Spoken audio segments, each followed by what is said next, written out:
Hello, mga ka-sis bro! Welcome to my YouTube channel. And this is Sis Mags at ang akin pong video for today ay magluluto po ako ng simpleng luto ng pananghalian. Ayan, hindi naman po gaano kinakailangan ng maraming ingredients para tayo po ay makapagluto sa ating bahay.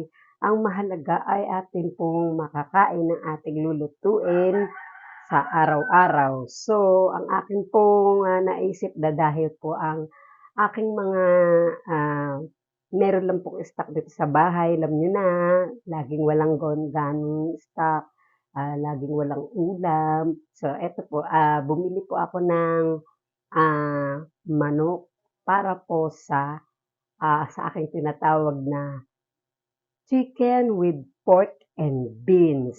Ayan, siguro marami sa inyo ang marunong na kung ano ibig sabihin. Medyo meron siyang hawig sa apretada or bahala na kayo kung ano. Pero sa akin ito ay chicken with pork and beans.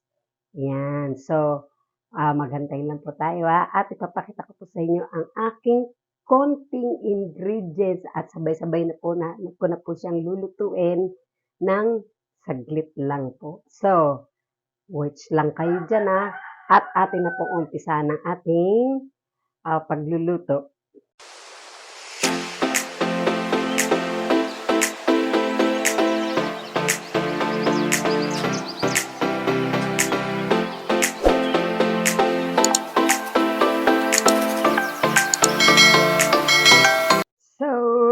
Ready na po, naayos ko na po ang aking lulutuin at ipapakita ko sa inyo ang aking mga ingredients. Ayan. Ito po ang aking ginawa ay meron na tayong bawang, sibuyas, patatas, repolyo, ang manok syempre, at ang pork and beans na may sauce. So, hintayin atin na po tayo mag-umpisang magluto. Ayan mga sis bro, umpisa na po natin ang pagluluto ng ating tinatawag na chicken apretada. Konting mantika lang kasi ang manok magmamantika. So ang unahin natin muna ay yung manok para po lumabas yung oil ng manok para hindi sayang sa mantika. Ano lang, hindi masyado. Pili tayo ng mga, hindi naman natin lalahatin ang manok kasi hanggang mamaya pa namin.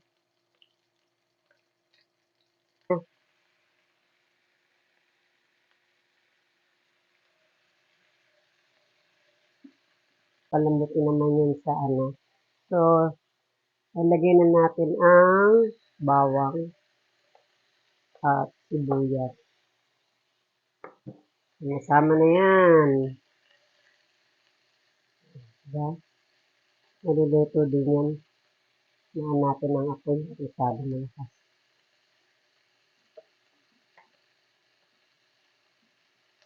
Yan.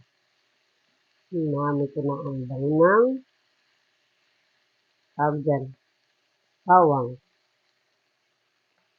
At, siyempre, hindi mawawala ang tararantan chicken cubes. Ay, mali pala. Chicken cubes. Patatas. Yan. Bago natin ilagay lagyan ng konting tubig para lumambot ang patatas. Potato. Patatas. Ayan. Lagyan natin ng chicken cubes. And also, lagyan natin ng konting paminta. Ayan. Yeah, pepper. Konti lang naman. Ang alis ng lansa. Diba? At lasa. Ayan. Tapos yan, lagyan na natin siya ng konting tubig para lumambot ang patatas at ng chicken. Siyempre, diba? So, wait. Tayo ng tubig. Inumin, mineral, or anything and everything.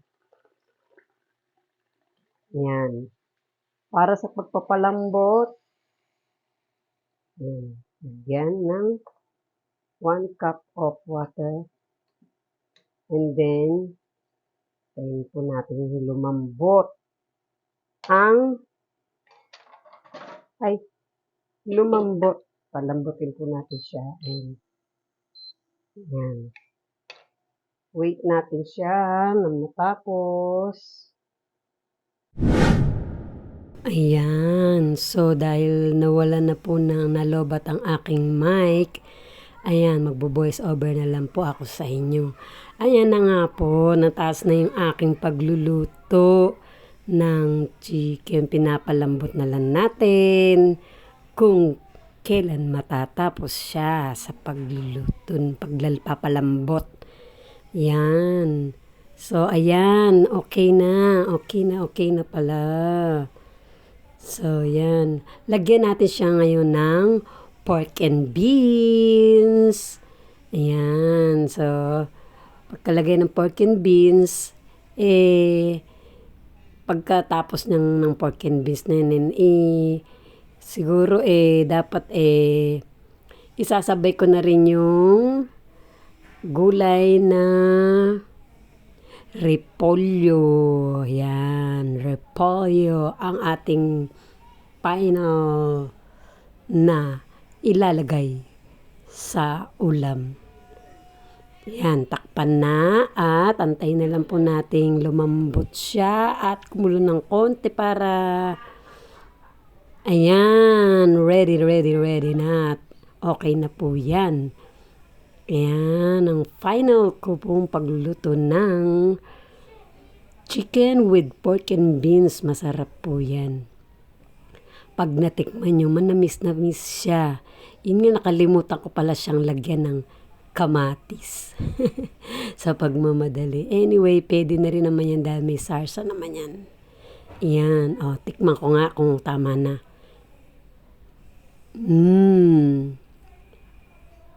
Okay na.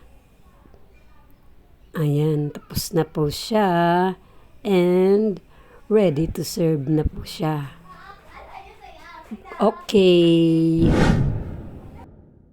Ayan, so ready na po natin ang ating lalagyanan para ilipat ang ating ulam. Ayan, yun na siya. Ang bigat ng ng aking wok, kaya dinadanda ko kasi baka matapon. Ang bigat.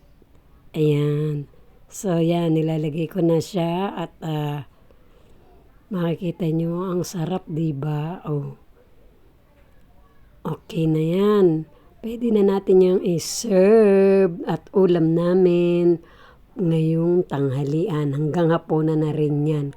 Kasi konti lang naman kami sa bahay nakakain. Kaya hindi na uubos yan. Kaya yung luluto kong tanghali hanggang hapunan na yan. Ayan. Kita nyo ba? Diba? Masarap. Masarap yan. Kahit sa tingin pa lang, masasarapan ka na. Diba? Then, take a look. Yun. So, yan. Tingnan natin. Picture, syempre. For the selfie natin yan. Ayan. And so, that's it. Yan na po ang aking chicken with pork and beans. Ayan. Thank you. Ayan, so, dahil po tapos na po ay naubusan ng lobat ang aking mic. Kaya mamaya voice over ko na lang yung mga nahuli kong pagbibideo Pero this time, nagpapasalamat po ako and all of you na sana nagustuhan niyo yung aking ginawan ulam. So, thank you so much sa mga nanood and enjoy watching. And please like, share, and comment. And also, especially subscribe to my channel. And that's all. Bye-bye. Thank you so much.